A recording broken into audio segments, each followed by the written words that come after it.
नीली कोठी ड्रामे की आज की किस्त में आपने देखा कि बिस्मा शहीर के साथ एक नई चाल चल रही है, लेकिन इन दोनों को एक साथ जैद देख लेता है। गुस्सा तो इसे बहुत आता है, लेकिन हैरत है कि सब कुछ देखने और सुनने के बावजूद भी वो घर जाकर अपनी अम्मू जान को कुछ नहीं बताता बिस्मा के बारे में, बल्कि उल्टा ज़ारा के पास आ जाता है इसे रोकने के लिए, समझाने के लिए। उस नीली कोठी से इस तरह नहीं जा सकती। वो ज़िद करता है, तुम यहाँ हमेशा के लिए रह सकती हो, मेरी बात मान जाओ, मत करो ज़िद। लेकिन ज़ारा फैसला कर चुकी है। ज़ैद इसे मनाने के लिए अपना हाथ इसके गाल की तरफ बढ़ाता है। मैं मोहब्बत करता हूँ तुमसे, तुम्हारे बगैर नहीं रह सकता, क्या तुम रह लोगी? जिस पर ज़ारा इसका हाथ रोकते हुए पीछे हटाती है।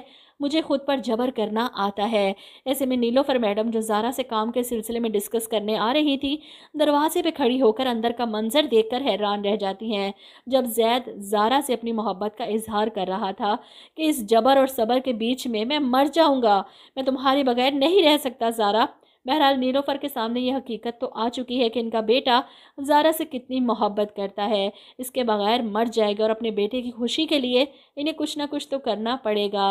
वहीं दूसरी तरफ शहीर, जो बिस्मा के साथ घर वापस आता है, और यहाँ पर अलमास बेगम बेसब्री से इनका इंतजार कर रही थी, क्योंकि अपनी भाभी के मुंह से बिस्मा और शहीर के बारे में सुनकर वो जलते हुए तवे पर बैठी थी। शहीर के आते ही इस पर चिल्लाती हैं, तुम्हारी हिम्मत कैसे हुई मेरी पोती को अपने साथ ले जाने की? जिस पर शहीर कहता है, ये तो आप अपनी पोती से पूछें, क्योंकि ये मुझे अपने साथ लेकर गई थी, मैं नहीं।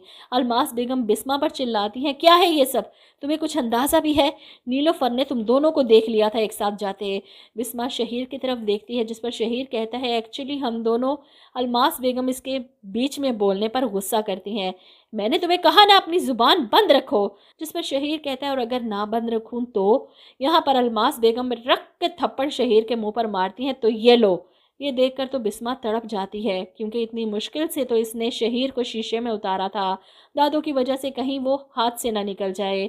ऊपर खड़ी सारा भी ये सब कुछ देख रही थी। वैसे भी जब से ज़ारा ने इसे नीली कोठी और अकबर अली के बारे में तफसील से बताया है, सारा खुद भी इस घर में नहीं रुकना चाहती। ये दोनों अपना सामान पैक कर चुकी हैं और नीली कोठी को छोड़कर जा रही हैं। ऐसे में ज़ारा अपना सामान लेकर रिक्शे से उतरती है, तो अचानक इसकी नज़र सड़क के दूसरी तरफ रिक्शे पे बैठे सज्जाद खालू पर पड़ती है। वो हैरान होती है कि वो तो दुबई चले गए थे इनका घर बेचकर, इन्हें यहाँ पर देखकर वो इनका पीछा नहीं छोड़ेगी, इनके हलक में हाथ डालकर अपना घर निकलवाएगी। वहीं सज्जाद भी ज़ारा को देखकर परेशान हो जाते हैं, घबरा जाते हैं और फ़ौरन 9-2-11 होने की कोशिश करते हैं। लेकिन ज़ारा को तो अब पता चल चुका है कि वो पाकिस्तान में ही हैं, इसलिए वो किसी सूरत इनका पीछा नहीं छोड़ने वाली।